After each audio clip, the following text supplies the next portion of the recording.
हाय और welcome back. अब हम बात करेंगे ज़ेनॉन हेक्साफ्लोराइड के बारे में। ठीक है।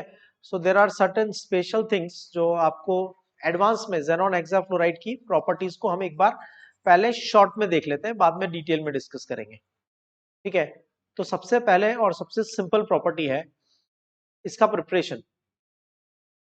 तो ज़ेनॉन टेट्राफ्लोराइड लो, O2F2 से रिएक्ट कर दो, सिंपल। यहां से दो फ्लोरीन इधर ट्रांसफर हो जाएंगे तो बन जाएगा XeF6 और साथ में डाइऑक्सीजन रिलीज हो जाएगा। और अगर आपको जेनॉन और फ्लोरीन की डायरेक्ट रिएक्शन से प्रिपेयर करना है तो भी बन जाएगा। 6 फ्लोरीन मतलब 3F2। कंडीशंस इंपॉर्टेंट है। टेम्परेचर अराउंड 573 केल्विन का रिक्वायर्ड होता है, प्रेशर 60 to 70 बार का होता है,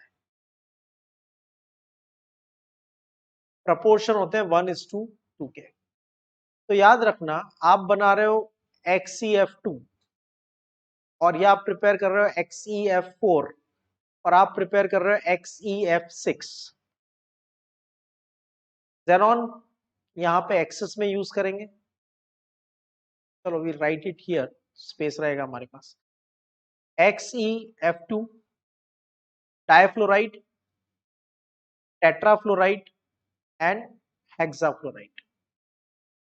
xenon, fluorine, temperature and pressure. This is in the excess quantity,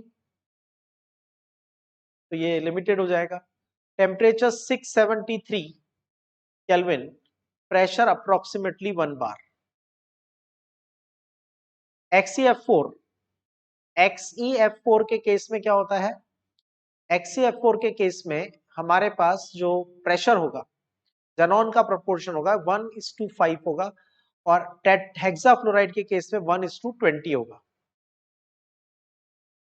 temperature 873 kelvin and pressure will be almost 7 बार। यहां temperature 573 and pressure will be approximately 60 to 70 बार। ये तीनों difluoride, tetrafluoride और हेक्साफ्लोराइड की प्रिपरेशन की conditions हैं। ठीक है, ये याद रखना पॉइंट्स, तीनों की प्रिपरेशन एक साथ आ गई। As far as properties are concern, तो हम इसमें डिस्कस करेंगे XeF6 को जब हम किसी फ्लोराइड डोनर के साथ, XeF4 को रिएक्ट किया था फ्लोराइड एक्सेप्टर के साथ, XeF2 और XeF4 दोनों को, जेनॉन डाइफ्लोराइड और जेनॉन टेट्राफ्लोराइड, दोनों को हमने किसके साथ रिएक्ट किया था? फ्लोराइड एक्सेप्टर के साथ। इसको रिएक्ट करते हैं फ्लोराइड डोनर के साथ। तो यहां पे एक फ्लोरीन इधर ट्रांसफर होके बन जाएगा M plus and xenon F6 minus. दूसरा केमिकल प्रॉपर्टी इसका हाइड्रोलिसिस है, पार्शियल एंड कंप्लीट। पार्शियल का मतलब 1 मोल वाटर से रिएक्ट करवा दो, 2 मोल वाटर से रिएक्ट करवा दो या 3 मोल वाटर से रिएक्ट करवा दो, सिंपल, कुछ नहीं करना है। हाइड्रोलिसिस मतलब with 1 mole water, with 2 mole water, with 3 mole water. ध्यान से देखो, 1 मोल वाटर मतलब 2 हाइड्रोजन, तो 2 फ्लोरीन को आप बाहर निकाल दो, XeOF4 एंड 2HF। कुछ नहीं किया आपने, 2 फ्लोरीन को बाहर निकाल के एक ऑक्सीजन लगा दी। फिर देखो, अब 4 हाइड्रोजन है तो 4 फ्लोरीन को बाहर निकाल दो। अब 6 हाइड्रोजन है तो सभी 6 फ्लोरीन को बाहर निकाल दो।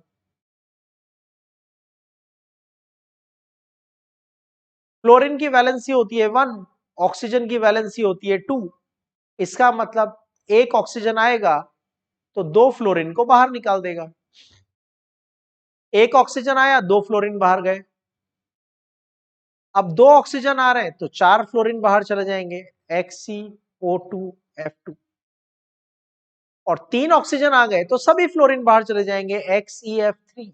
XeO3, ठीक है, ये हाइड्रोलिसिस हो गया।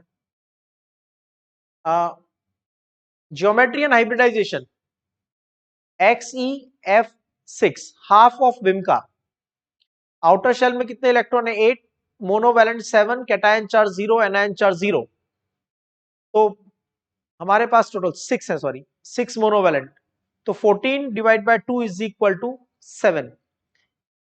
7 के लिए हाइब्रिडाइजेशन हो जाएगा sp3d2,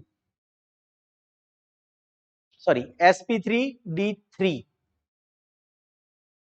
अब एक बात याद रखो, sp3d3 के साथ जो ज्योमेट्री होनी चाहिए, एक्सपेक्टेड है, वो है पेंटागोनल बायपिरामिडल। क्या ज्योमेट्री एक्सपेक्टेड है? Pentagonal bipyramidal. लेकिन कुछ केसेस में लोन पेयर आने की वजह से ज्योमेट्री में डिस्टॉर्शन आ सकता है। तो next we talk about is xenon hexafluoride, XeF6। So preparation as we discuss 1:20 के प्रोपोर्शन में xenon फ्लोरीन को मिक्स करेंगे। टेम्परेचर कितना होगा? 573 kelvin temperature, pressure 60 to 70 bar और 70 to 80 bar can be kept. Okay, दूसरा कैसे प्रिपेयर करेंगे? XeF4 को रिएक्ट करेंगे O2F2 के साथ, ठीक है, बन जाएगा XeF6 और डाइऑक्सीजन गैस रिलीज हो जाएगा। So that is the second method of preparation. Now chemical properties, तो क्लोराइड डोनर के साथ MF, क्लोराइड डोनर के साथ इसको रिएक्ट किया XeF6 को, एक फ्लोरीन यहां ट्रांसफर हो जाएगा, तो बनेगा M प्लस XeF7 माइनस।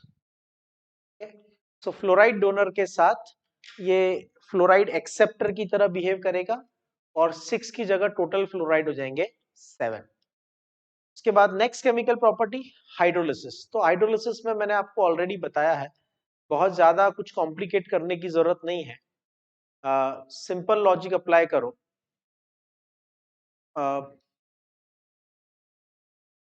देखो XeF6 है, सिंपल लॉजिक, 1 वाटर मॉलिक्यूल के साथ रिएक्शन, 2 वाटर मॉलिक्यूल के साथ रिएक्शन एंड 3 वाटर मॉलिक्यूल के साथ रिएक्शन, दैट्स इट, कुछ नहीं करना है। और एक ऑक्सीजन आएगा तो 2 फ्लोरीन बाहर, एक आया तो 2 फ्लोरीन बाहर, 2 ऑक्सीजन आए तो 4 फ्लोरीन बाहर, 3 ऑक्सीजन आए तो ऑल 6 फ्लोरीन बाहर। फ्लोरीन किस फॉर्म में बाहर जाएगा? In the form of HF, 2HF, 4HF and 6HF, right? So that is partial hydrolysis and complete hydrolysis. So that is the questions related to partial and complete hydrolysis are there. Structure में थोड़ा सा ध्यान देना है यहाँ पे। देखो 1 2 3 4 5 6 7 8, ये हो गया आपके पास S2P6।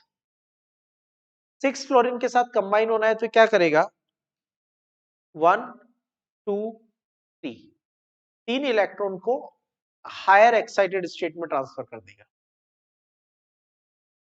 तो यहां पे हो जाएगा आपके पास P3D3। हाइब्रिडाइजेशन हो गया, S का एक ऑर्बिटल यूज करो, P के 3 ऑर्बिटल यूज करो और D के भी 3 ऑर्बिटल यूज करो,